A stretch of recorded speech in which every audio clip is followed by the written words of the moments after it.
I-flex lang natin itong bagong kabit na handguards natin. Madami kasing nagtatanong dun sa group kung saan daw nabili, paano kinabit, ano yung process ng pagkabit.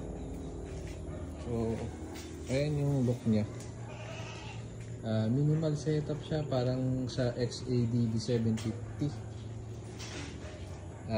Sa Shopee ko ito nabili or Lazada. Popost ko na lang as comment yung link. Pero basically ano lang siya, hard plastic. Wala siyang support na metal. And then kinabit ko siya sa stock na bar end.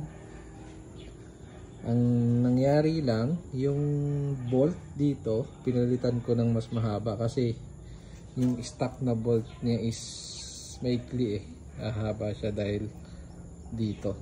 Parang yung stock niya hanggang dito lang. Ayan, so kailangan mas mahaba.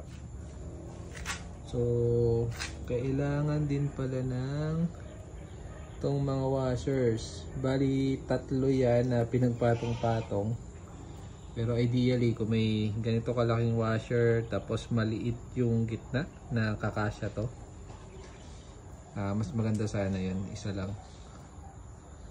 So yung mga washer niyan hindi pa siya stainless, yung bolt lang yung stainless, kaya kailangan ko siguro tong buguhan ng pintura para iwas kalawang.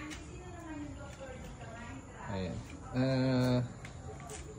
Dito naman sa side dito, kasama niya ito, yung bracket ng handguard na plastic lang. Tapos naka ano siya, naka ano ba tawag dito?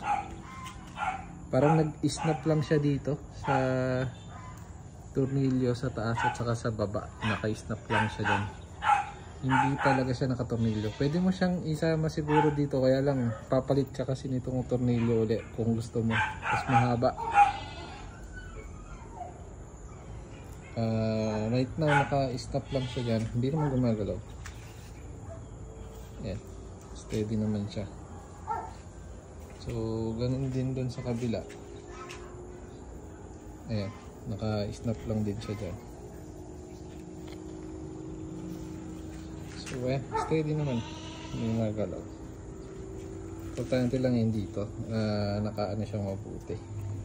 Kaya kailangan yung mahabang bolt na yan. Importante yan. So ayun.